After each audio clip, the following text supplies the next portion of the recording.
Welcome back, everyone. My name is Nataba Dubé, and this is Serene with Me.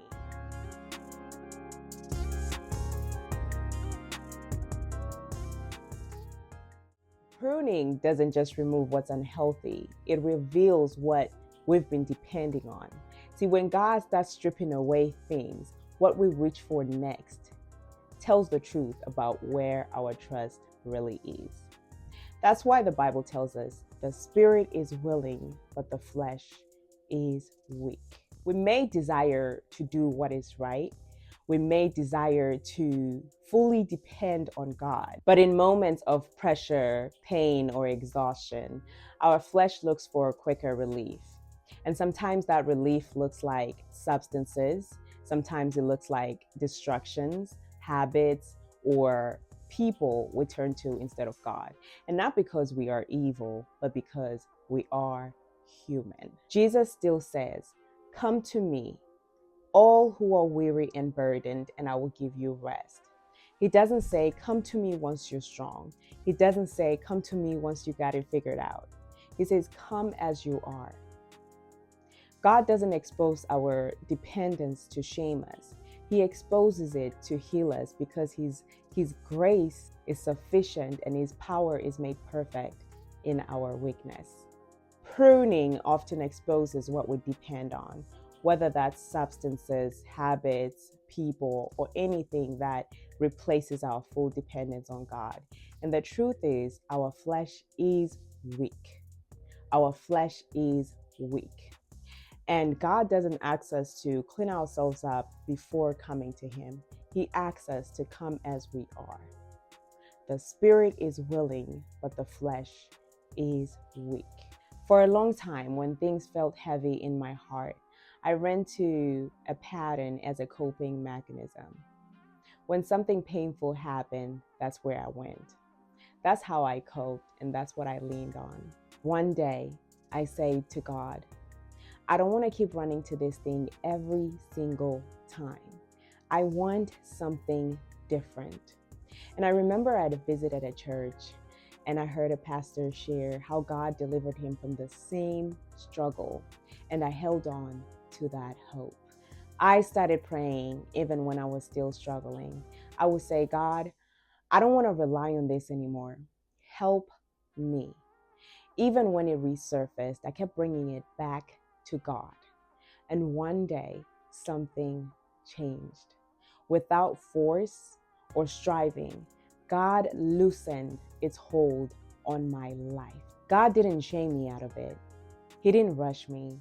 He changed my appetite. And that's what God does. We often think, "Oh, I can't come to God yet because I'm doing XYZ." But God says, "Come now." He already knows your struggle, so don't hide it. This is about you and God. Give Him your heart, and He will meet you right where you're struggling. And when He brings you out of it, don't go back. Now, there will be moments when a thought comes that says, "This will be the last time," and then you're done. But that is when you need to talk to Him, not entertain the thought. "God, I surrender my mind. God, I surrender my body. God, I surrender my thoughts over to you.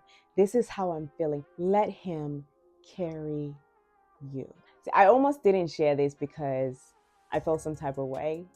But if God brought me through it, I can't hide because it might unlock freedom for someone else. Don't miss what God wants to do in your life because you're worried about people. People hide their scars very well, and your testimony might be exactly what someone else needs. You don't need to have it all together to come to God. He says, "Come as you are," and He means that literally. You don't change first, God changes you. And little by little, your appetite shifts and you start doing less of what once controlled you. And one day you wake up not even wanting it anymore. And that's the power of surrender. And this is how it ties back to pruning. Pruning is when God puts a finger on what we've been depending on more than Him. And sometimes it's a relationship, sometimes it's a habit, sometimes it's substances, And sometimes it's a coping mechanism we learned just to survive. And God doesn't expose these things to shame us. He exposes them to heal us. For me, pruning meant God touching that very thing I ran to when life felt heavy. That coping mechanism became a crutch. And pruning didn't happen by force, it happened by invitation. See, God didn't say, stop and then come to me. He says, come to me and I'll walk you out of it. That's pruning. It's uncomfortable because God is removing something that helped us cope, but it's no longer making us grow. And just like healing from a broken heart, pruning doesn't happen overnight. It's a process. As I kept bringing it to God, He was pruning. Little by little, He was reshaping what I depended on. And over time, what once felt comforting lost its grip. And that, my friends, was not willpower, it was transformation. Pruning isn't God taking something away and leaving you empty. It's God taking something away so He can be your source. So if God is highlighting something in your life right now, something that you lean on when life gets hard, don't run from that conviction. That may be the very place God is pruning you so you can bear more fruit.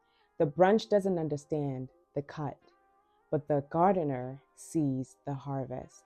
So if you stay, if you surrender, and if you trust Him in the discomfort, fruit will come.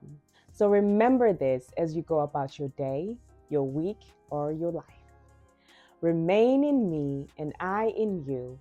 No branch can bear fruit by itself unless it remains in the vine. So until next time, don't forget to be kind to yourself. Bye.